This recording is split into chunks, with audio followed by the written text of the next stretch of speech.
जिस भिक्षु का 50 वर्ष का अनुभव हो और वो हमारे बीच में बैठ करके हमारा मार्गदर्शन कर रहे हो, इससे बड़ी हमारे जीवन में और कोई बात नहीं हो सकती। मैं तो आज धन्य समझता हूँ अपने आप को।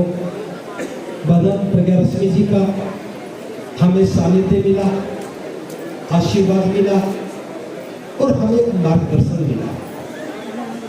आपसे भी इतना कहना चाहूंगा, देखिए भंते जी के जीवन के बारे में मैं क्या बताऊं, जो भी बताऊंगा बहुत कम होगा, क्योंकि 50 वर्ष का जीवन संघर्ष कोई सामान्य नहीं होता। आप समझ सकते हैं कि भिक्षु जीवन कितना कष्टदायक होता है, घर त्याग करना कितना कष्टदायक होता है।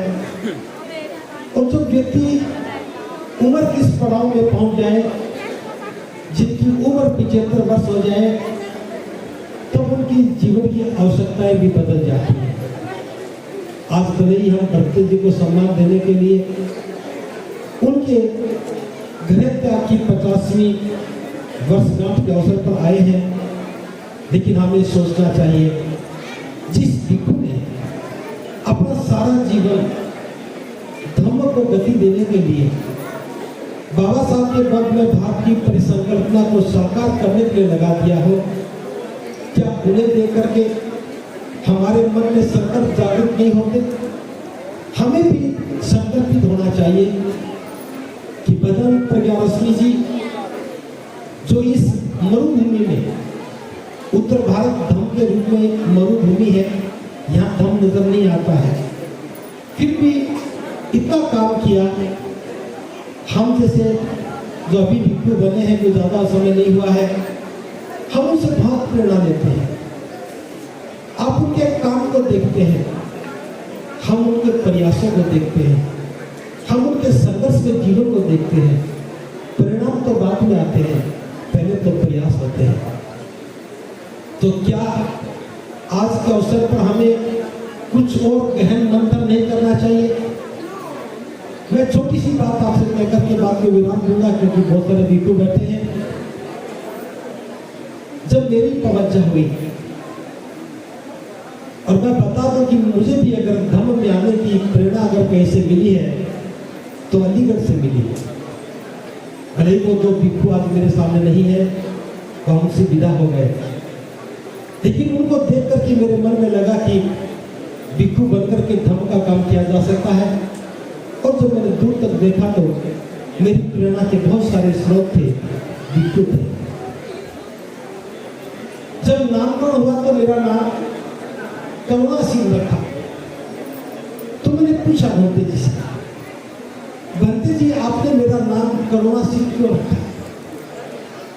उन्होंने कहा, जो आपका नाम कहा है, बताया है, वही आपको करना है। तो मुझे लगा कि करुणा के साथ जो काम करेंगे, शील संपन्नता से काम करेंगे तो धर्म गति करेगा। इस शब्द ने मुझे अनेकों बार मार्ग प्रशस्त किया। आज जो मैं बहुत ही ज्वलंत प्रश्न आपके बीच में रख रहा हूं, क्योंकि मैंने सबसे ज्यादा भिक्षु उत्तर प्रदेश में देखे या दिल्ली में देखे, हरियाणा में कोई भिक्षु था नहीं। लेकिन मैं जिस भी भिक्षु को देखता था वो उम्र में बहुत बुजुर्ग होते थे।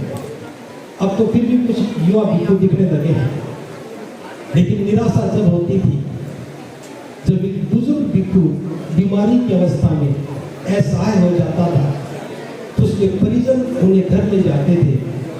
और जितने भिक्षुओं को मैंने देखा है, अधिकतर भिक्षु अपने जीवन की अंतिम यात्रा अपने घर पे पूरी करते हैं।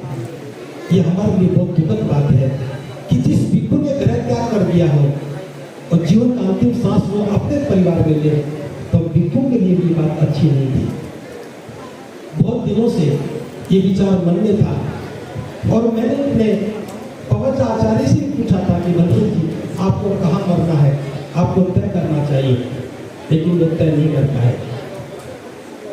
वो भी अपने जीवन का अंतिम सफर अपने परिवार में पूरा कर पाए। इस समस्या का अब एक समाधान निकाला है। आपके बहुत नजदीक ही अलीगढ़ है, अलीगढ़ में 17.5 बीघा जमीन खरीद ली गई है और जल्दी ही इसमें निर्माण होने वाला है। और जो सबसे पहला निर्माण होने वाला है वो है वृद्ध भिक्षु भिक्षुणी सेवा विहार। पूरे देश में कहीं पर भी कोई भिक्षु या भिक्षुणी वृद्ध अवस्था में बीमार होता है तो उसे घर आने की आवश्यकता नहीं होगी, उसे आप वृद्ध भिक्षु भिक्षुणी सेवा विहार जो अलीगढ़ में बनने वाला है आप उसमें भेजेंगे तो हमें सेवा करने का मौका मिलेगा और फक्र के साथ कह सकेंगे कि भिक्षु ने जो गृह त्याग किया था और गृह त्याग करके गृह त्याग की अवस्था में दुनिया से विदा ली है। तो मैं आपको ये बात इसलिए बताना चाहता हूँ, सभी भिक्षुओं को वृद्ध होना है। हमारे बीच में बहुत सारे भिक्षु जो वृद्ध होने की लाइन में है, हो भी गए हैं। विनय सिंह जी भी हमारे बीच बैठे हैं, भले ही बनते बुद्ध प्रताप जी सेवा कर रहे हैं, लेकिन मैं आपसे बात इसलिए करना चाह रहा हूँ, भिक्षु अपना काम कर रहे हैं, कुछ काम तो हम भिक्षुओं के लिए भी करें। आप सभी उम्मीद करते हैं कि भंते जी ये करें, भंते जी ये करें, भंते जी ये करें। देखिए भिक्षु अपना काम कर रहे हैं, धर्म का प्रचार प्रसार कर रहे हैं, आपको धर्म की चेतना दे रहे हैं, लेकिन ये उपासक उपासिकाओं की जिम्मेदारी है कि भिक्षु के लिए व्यवस्था करनी चाहिए ताकि कोई भी भिक्षु असहाय होकर के वापस घर में ना जाए। हम उस वृद्ध भिक्षु सेवा विहार में एक हॉस्पिटल भी बनाएंगे, डॉक्टर की व्यवस्था भी होगी, एम्बुलेंस भी होगी और रहन भी बहुत सुंदर होगा। सेवा करने के लिए उपासक भी होंगे, उपासिका भी होंगे, भिक्षु भी होंगे, भिक्षुणी भी होंगे। मैं इतना कहता हूँ, अगर हम इस काम को पूरा कर पाए तो हम अपने आप को धन्य समझेंगे कि हमारा जीवन भिक्षु संघ के लिए काम आ सका। पिछले दिनों दिल्ली में जब हमने प्रस्ताव रखा तो 20 कमरे बनाने की घोषणा वहां पे हुई थी। मैं आज आपसे कोई कमरों की बात नहीं कर रहा हूँ, उसमें 3 चीज बननी है। भिक्षु प्रशिक्षण केंद्र बनेगा, भिक्षुणी प्रशिक्षण केंद्र बनेगा, एक ध्यान साधना केंद्र बनेगा और सबसे बड़ा वृद्ध भिक्षु भिक्षुणी सेवा विहार बनेगा। किसी भी व्यक्ति के मन में ख्याल आ जाए कि भिक्षुओं के रहने के लिए, वृद्ध भिक्षुओं के लिए सेवा करनी है तो अलीगढ़ में उस केंद्र का ख्याल जरूर रखना। और जल्दी ही उम्मीद है कि 6 महीने में ही ये काम अस्तित्व में आ जाएगा। मुझे उम्मीद है कि हम जल्दी ही उस विहार को भिक्षुओं के लिए खोल देंगे, ऐसी मैं कामना करता हूँ। तो आज भी मैं सभी को अनुरोध कर रहा हूँ, जो भी भिक्षु वृद्ध हो गए हैं उनका थोड़ा सेवा का ख्याल किया करें। उनको दवा की भी आवश्यकता होती है, एक सहारे की भी आवश्यकता होती है, भोजन की भी आवश्यकता होती है। अभी तक भी आप पूर्ति करते रहे हैं, लेकिन वो व्यक्तिगत है, हमें सामूहिक भी करना चाहिए।